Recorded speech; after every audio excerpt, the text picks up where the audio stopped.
Evolutionary Outlook on Life by Swami Ramanand.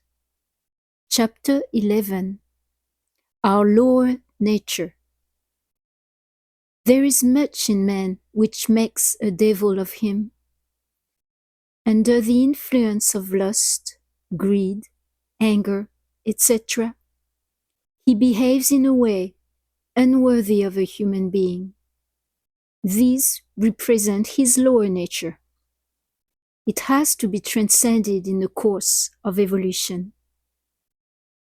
Lower nature presents a serious problem to one who is aspiring to move ahead quickly. On this account, spiritual literature sermons against lust, greed, etc.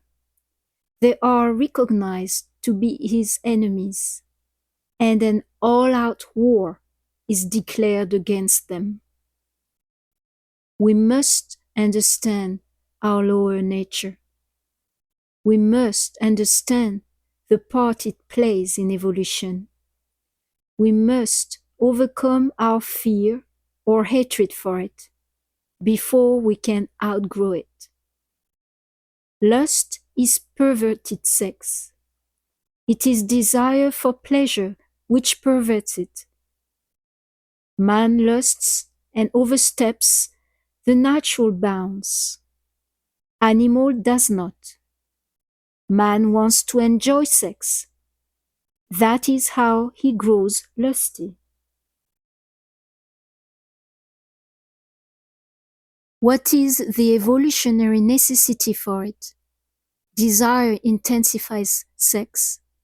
It awakes man intensely. Sex is the creative power of man. It grows, and along with it, grow his capabilities. The important have no great achievements to their credit. Sex activates and enriches. It teaches intense living. It fortifies human ego, and man can stand by himself, that is, as an individual. It brings human consciousness down to the lowest in earth, and man can profit most from a physical existence.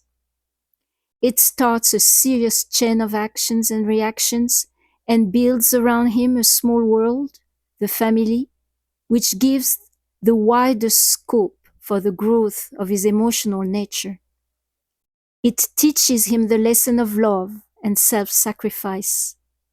It weaves the intricate web of attachment.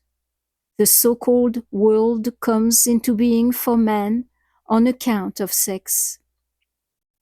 All this is necessary if man has to outgrow the animal. It is indispensable for the development of his emotional and mental nature. It is necessary for the ultimate transcendence into the consciousness of wisdom and love. It is the basic energy of sex which turns upwards and becomes the energy of spiritual aspiration. This turns later into the consciousness of divine love. Should you hate sex? Should you call it devilish? No, you cannot. It has its part to play. Having played it, it will quietly retire. To try to fight it out is meaningless. To fear it is unwise. That will cause suppressions. To hate it is ignorance. That means you do not understand its place in evolution. Aspire for wisdom consciousness. Aspire for love divine. Develop love. Learn to give out of the fullness of your heart. Make the life of a self-giving at the Lord's feet. Order your life well.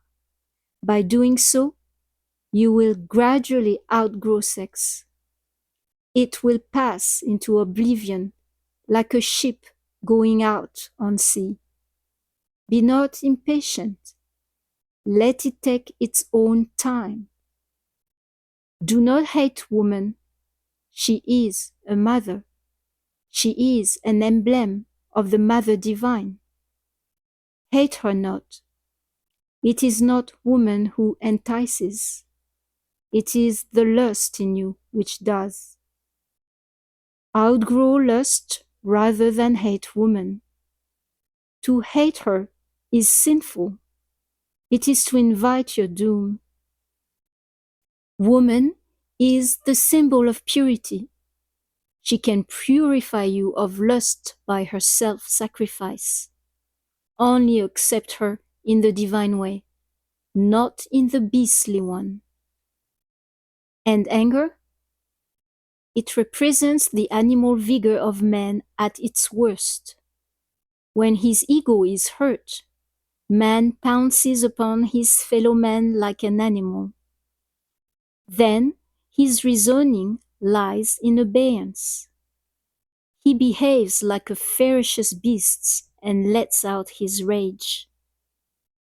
It teaches more by reaction. One who angers suffers, and the object of his anger also suffers. Repentance comes when the tempest has blown off. It is a challenge for self-control. The inner being must rise to a great height in order to attain control over his lower astral body.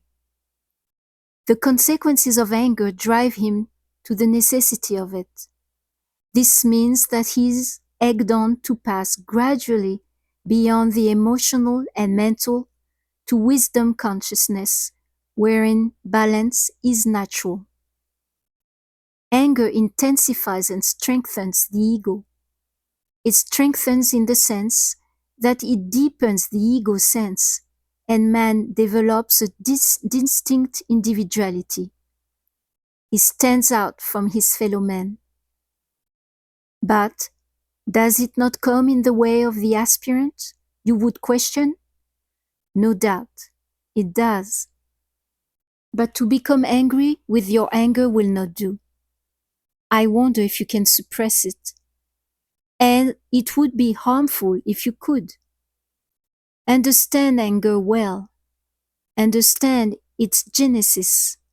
Understand how its roots lie in the ego sense. You must outgrow it by a higher and a better understanding of persons and situations. The more you understand, the better you can handle them, and the less angry you will become.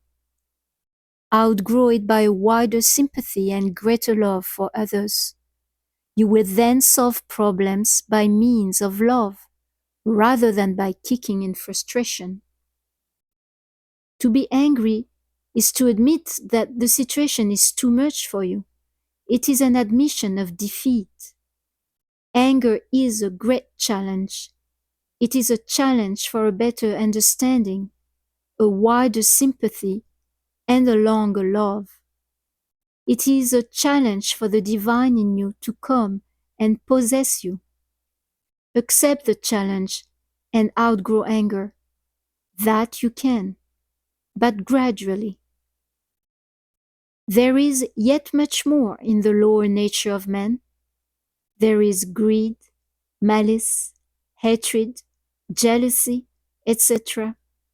They have all their utility. Do not fear them. Outgrow them by moving forward. Hate not man for what is low in him.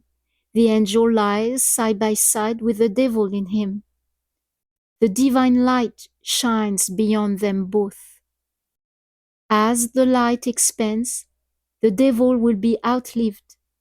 The angel will grow and merge in that light. The devil, as well as the angel, are divine's dispensations. Jai Shri Ram.